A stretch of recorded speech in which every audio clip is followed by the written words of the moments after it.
optimal minimal. At this altitude, I can run flat out for a half mile before my hands start shaking.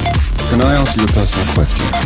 Now would seem an appropriate time. What if I did the opposite? I'm a cybernetic organism, living tissue over metal endoskeleton. Tim Ferriss Show.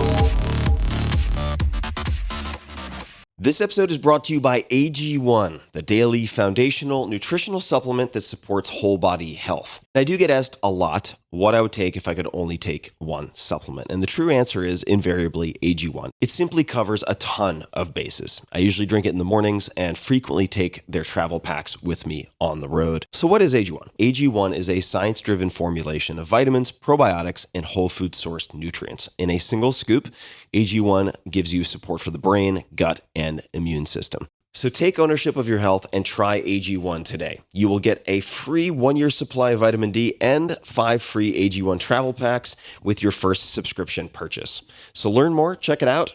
Go to drinkag1.com/Tim. That's drinkag1, the number 1, drinkag1.com/Tim. Last time, drinkag1.com/Tim. Check it out. Oh, pretty bird. Hello. Meow. This is Tim Ferriss. Sorry for that bit of inspiration from the animal realm. I'm reading a book by Joseph Campbell. It's actually a collection of volumes, The Way of the Animal Powers. Historical Atlas of World Mythology is the first. It's massive, but really amazing, and nobody beside Joseph Campbell really could have written this book, I don't think. But I digress. This episode of The Tim Ferriss Show is a bit of an experiment. Typically, I interview people who are world-class at what they do, and I ask them many, many questions to try to pull out, to tease out the tactics, tools, habits, routines, etc., that make them very good at what they do. And you have, as listeners, asked me many times, why don't you answer your own questions? And I wanted to answer one of them that I get asked a lot, and that is, what does your morning routine look like? What do the first 60 to 90 minutes of your day look like? So I'm going to answer that, and you can let me know if you like this type of short episode. So hit me up on Twitter or Facebook, Twitter at tferriss, TFERRISS, or on Facebook, facebook.com/Tim Ferriss with 2 R's and 2 S's. And let me know if you like this, want more of them, hate them, never want me to do one again, whatever. So I am going to describe the 5 things that I do every morning. Now, the 5 things I do every morning would be on an ideal day. The reality is, if I hit 3 out of these 5, I've won the morning. And if you win the morning, you win the day. And I'm not the first person to say that, but I think it is a good encapsulation of how to think about morning routines. It is setting up your entire day for positive momentum and fewer distractions. Number 1, let's get started. Meow. Number 1 is you make your bed. And I had not done this for my entire life, and then chanced upon meeting a gentleman, a monk from India named Dandapani, and his website is dandapani.org. I met him at Mastermind Talks in Toronto in 2011, and he convinced me to start making my bed. And I was going through a very scattered period in my life at that point. I felt like my energy was traveling sort of a millimeter in a million directions and wasn't being harnessed properly. And he convinced me to start making my bed. And if a monk is too much for you, if that's too woo-woo, number 1, I would say, open your mind, you savage. But number 2, I would say this is a common belief among many very high-achieving military tacticians and folks who've been deployed. For instance, Naval Admiral William McRaven, he has spoken about this in commencement speeches. And I'll just read his explanation first. This is from a University of Texas at Austin commencement speech. Quote, "If you make your bed every morning, you will have accomplished the first task of the day. It will give you a small sense of pride, and it will encourage you to do another task and another and another. By the end of the day, that one task completed will have turned into many tasks completed. Making your bed will also reinforce the fact that little things in life matter." Now, I would add to this. I would say that in my life as a solopreneur, in effect, I haven't built a large organization to support me. It's a very lean team of just a few people. There's a lot of uncertainty. There are many unpredictable problems that will always pop up, and there are a few things that help me in that type of life. Number 1 is reading, for instance, Marcus Aurelius and Meditations, where he he prompts himself in the morning by effectively reading or writing out, I'm going to encounter many ungrateful, rude people today, and I need to prepare myself for that inevitability. So not expecting the best, preparing for the worst, hoping for the best, but prompting yourself and preparing yourself mentally to address all this uncertainty and so on. The second is to control what you can control. No matter how shitty your day is, no matter how catastrophic it might become, you can make your bed. And that gives you the feeling, at least gives me the feeling, even in a disastrous day, that I've held on by a fingernail off the cliff and I haven't fallen. There's something I've controlled. There's something that has maintained one hand on the driver's wheel of life. And making your bed, it's a very small thing. It doesn't have to be complicated. All I do is I have a blanket or a duvet. I don't tuck in the sheets and whatever. I kind of just hide it. I think that's a typical dude move. Hide it under the blanket, pull up the blanket so that the pillows are either kind of symmetrically under or on top of the blanket, and you're done. That's it. It's very, very simple. And if you work from home, this serves double duty, especially if you work in or near your bedroom. If you see distraction externally, again, speaking personally, you end up creating an internally distracted state. At least that's very true for me. I'm highly visual. If I sit at a restaurant, for instance, I have to position my chair so that I'm not facing some type of TV with sports on it. I will not be able to talk to anyone. It's like taking a puppy out and having squirrels running around. I can't concentrate. So similarly, the more organized, not necessarily clean, but organized your external environment or environments that you visit repeatedly, the less stressed you will be. And that is particularly important in this case with the bookends of the day. So you make your bed, you've accomplished that one tiny task, you've controlled something that you can absolutely control, and then at the end of the day, the last experience you have is coming back to something that you've accomplished. It's hard for me to overstate how important this ritual has become. But number one, I make my bed. Number two, I meditate. And this took me a long time to start.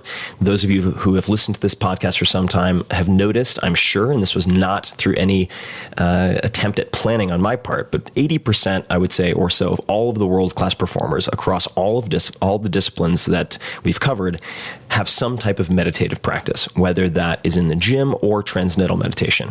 Arnold Schwarzenegger even did it for a year and then found those benefits to persist past that year. So he felt like he had sort of locked in a phase shift. Transcendental meditation is one option, tm.org. You can check it out. There are things I dislike about it. I think that the amount they charge for the 4-day initial course is too high. I think that there is some guru worship that you can steer clear of, as I did. I'm pretty secular, but it is very well tested and the teaching method is standardized. So I found this very helpful. And TM is focused on a mantra, and I hate that word, it's too loaded, but you basically have a sound that you repeat for a period of time with your eyes closed. You can sit comfortably or lay down. You don't have to get into the full lotus or anything like that. And that acts effectively as white noise to block out other thoughts. And they would probably describe this in a different way. But I will just say the practice is bringing your attention back to the mantra. So if you have a session that is a 20-minute session, I typically meditate for 21 minutes, about a minute to get settled and then 20 minutes of meditation. And if you think about that kid who punched you in 6th grade and the dick you have to have a conference call with at 4 p.m. that day, if you think about those types of things for 19 minutes or 19 and a half minutes, but you notice it and bring your attention back to the mantra, that is a successful session because the muscle you're working is bringing your attention back to something. You are developing your powers of concentration, and it is definitely like a muscle that needs continual conditioning and reinforcement.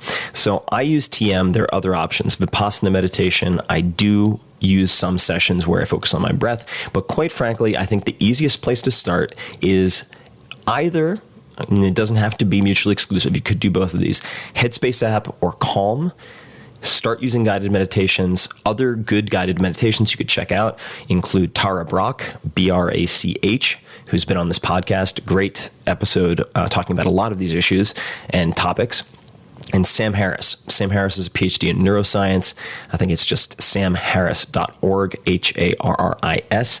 And he has a fantastic lecture on video about all of the sort of neuroscience and philosophy behind a lot of these practices. And that is Waking Up. So you could check out Waking Up if you like. And the easiest way to find that is just to go to 4hourworkweek.com/Vimeo, all spelled out. But suffice to say, I meditate first thing in the morning. Start small, rig the game so you can win it. Get in 5 sessions before you get too ambitious with length. So start, for instance, if you don't want to use any of that stuff, you could just start with a song that puts you in a good mood, sitting with your back supported somehow, and listening to that song as you focus on your breathing. It could be that simple, but do 5 days. In other words, 5 daily sessions before you get too ambitious.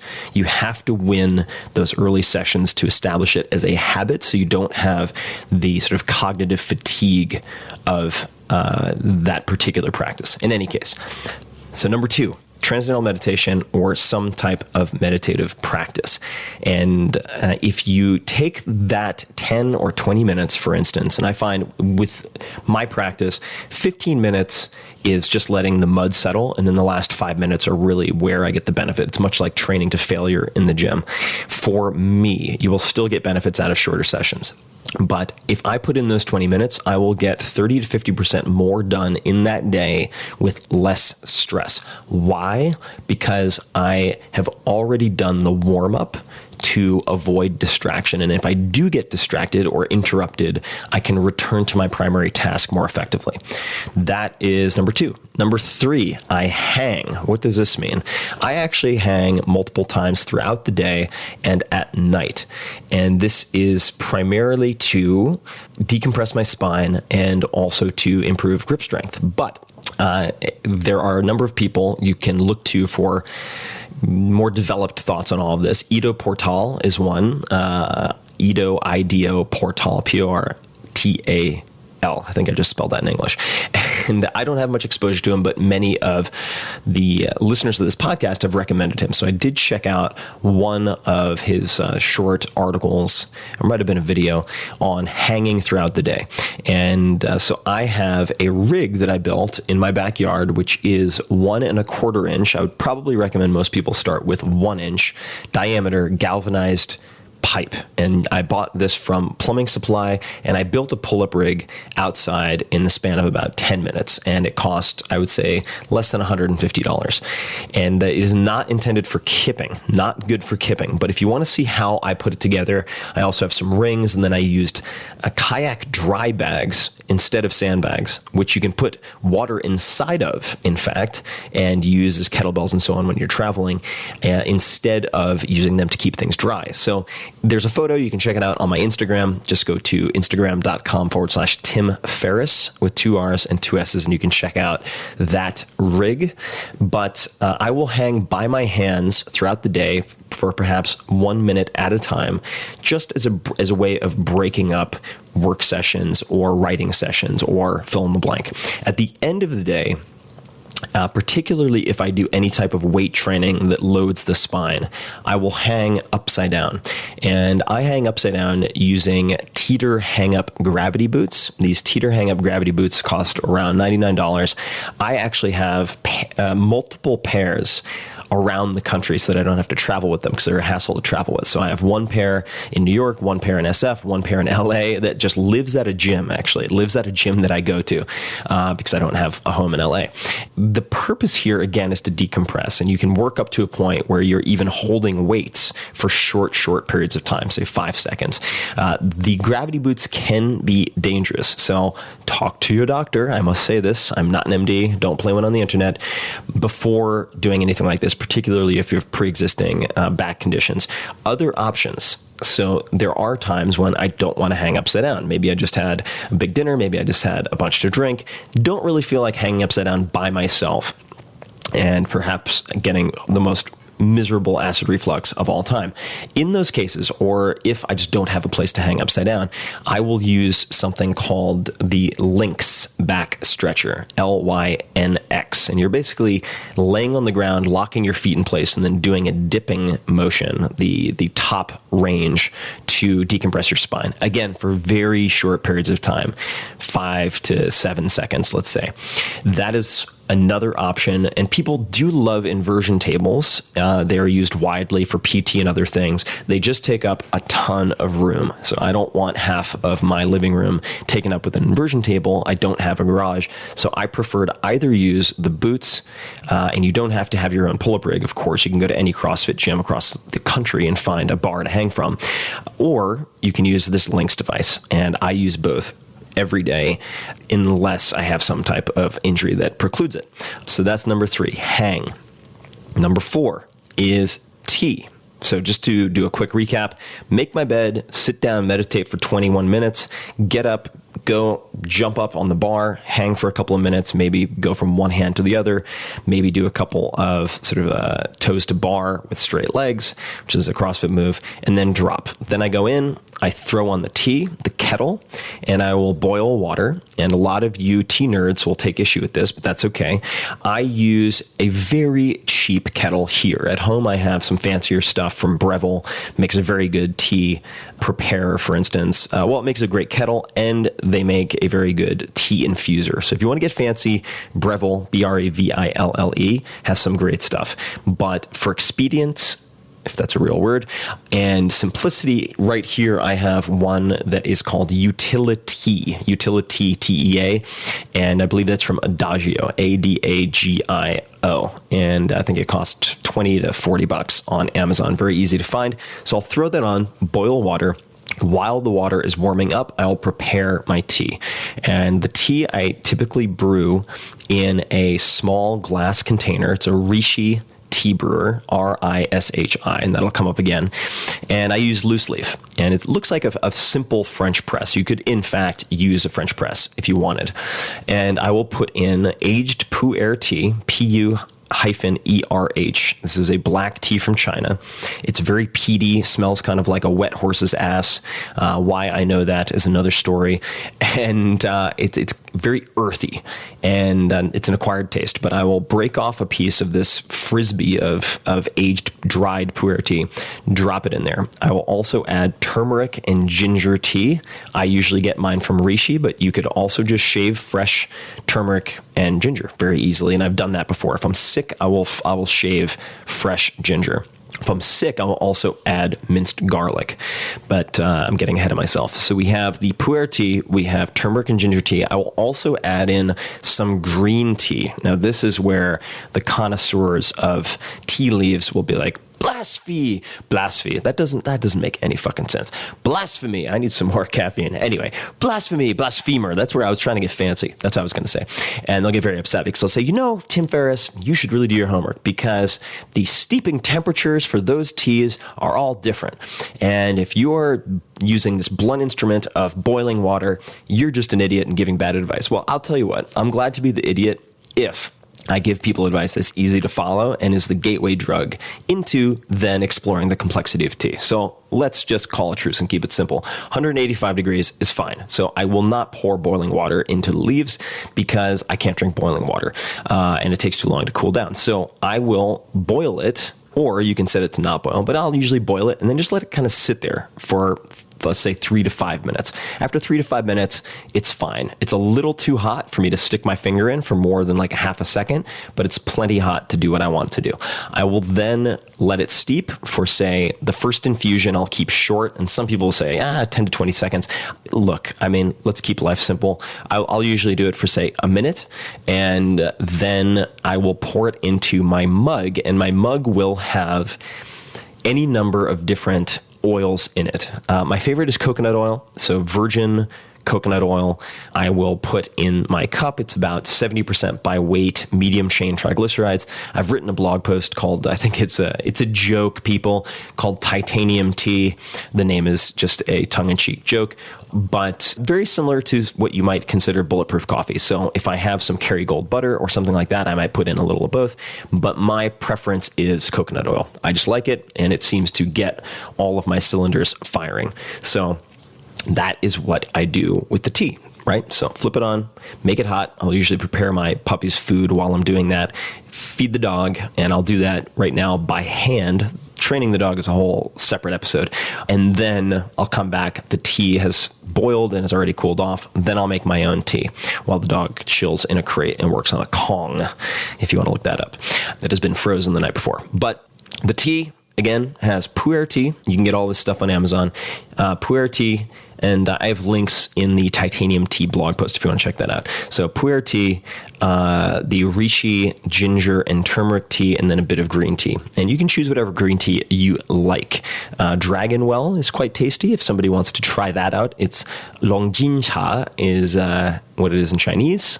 Long is dragon. Long. Jin is well. Cha is tea. CHA, second tone. So Bruce Lee, for instance, for those people interested, I'm glad you asked, is Li Xiaolong. Li Xiaolong is Li, that's his last name. Xiaolong is Little Dragon. That was his nickname. There are many, many other names and action stars who have that dragon in their name. All right, I digress. So let's go through the roll call. Make the bed, meditate, hang, make the tea, sit down with the tea, and the next thing I do is journal. And there are a number of different options for journaling. I usually do one and not both. There is the 5-minute journal. You should check it out. It's a great little journal, and it allows you to establish not only achievement for the day or expectations of achievement, because you're identifying your top priorities, you're identifying your top behaviors or attributes. So there is that component. And then you're also establishing gratitude for what you already have or have done or the people around you. This is very important. And it's easy to become obsessed with pushing the ball forward as a type A personality, and you end up a perfectionist who is always future focused. The 5-minute journal is a therapeutic intervention, for me at least, because I am that person, that allows me to not only get more done during the day, but to also feel better throughout the entire day, to be a happier person, to be a more content person, which is not something that comes naturally to me. I think a lot of my drive comes from constant dissatisfaction. So this is very helpful medicine. The 5-minute journal, you can look it up. Funny side note, or maybe I think very cool side note, is that journal was created as a muse by people who read The 4-Hour Workweek. So that's a very full circle, fun anecdote. The other type of journaling that I also do is morning pages. And I won't spend a lot of time on this, but if you simply Google Tim Ferriss morning journal, I have actually scanned examples of my own morning journals and what those look like with the morning pages specifically. And I talk about why I journal, the different reasons. And one of them is, in the case of morning pages, is to take whatever anxiety and monkey mind self-talk could interfere with the rest of the day and to trap it on the page so that I can get the fuck on with my day. And that is it, folks. So again, these are 5 things, but let's be realistic. I don't always hit these 5 because if you add them all up, it's probably anywhere from 60 to 120 minutes. Nah, that's bullshit. It's maybe 60 minutes, I would say, all said and done. You know what? Why do I keep on making such large numbers? It's not true. It's like 30 to 60 minutes. And there are days when life intervenes and you have emergencies you have to deal with, but you can always do at least one of these. And if you just tick off 3, I find for me personally that the likelihood of that day being a home run is infinitely greater. So again, you have make your bed, you have meditate, and that could be very, very short, just a few minutes with an app like Headspace or Calm. Then you have hang, so you can figure out a way to hang or decompress using something like the links. Then tea, and then journal, whether that's 5-minute journal, morning pages, or something else. So I hope you enjoyed this episode. That's all I have for you now. And let me know if you'd like more or less or what you would like. Please let me know on Twitter @TFerriss. So that's TFERRISS. On Facebook, it is facebook.com/Tim Ferriss with 2 R's and 2 S's. And if you like this kind of advice or these types of findings, these types of discoveries, every Friday I send out a very short email. It's called 5 Bullet Fridays. It has 5 bullets and it contains the coolest, most useful things that I have found or been pondering that week. It's very small and it's just a dose dose of really useful, in some cases, really hilarious stuff before you go on to the weekend. So if you're interested in that, just go to 4hourworkweek.com/Friday, all spelled out, 4hourworkweek.com/Friday, put in your email. It's free, and you can check it out. And if you don't like it, unsubscribe. That's it. All right, folks, let me know what you think. And as always, thank you for listening.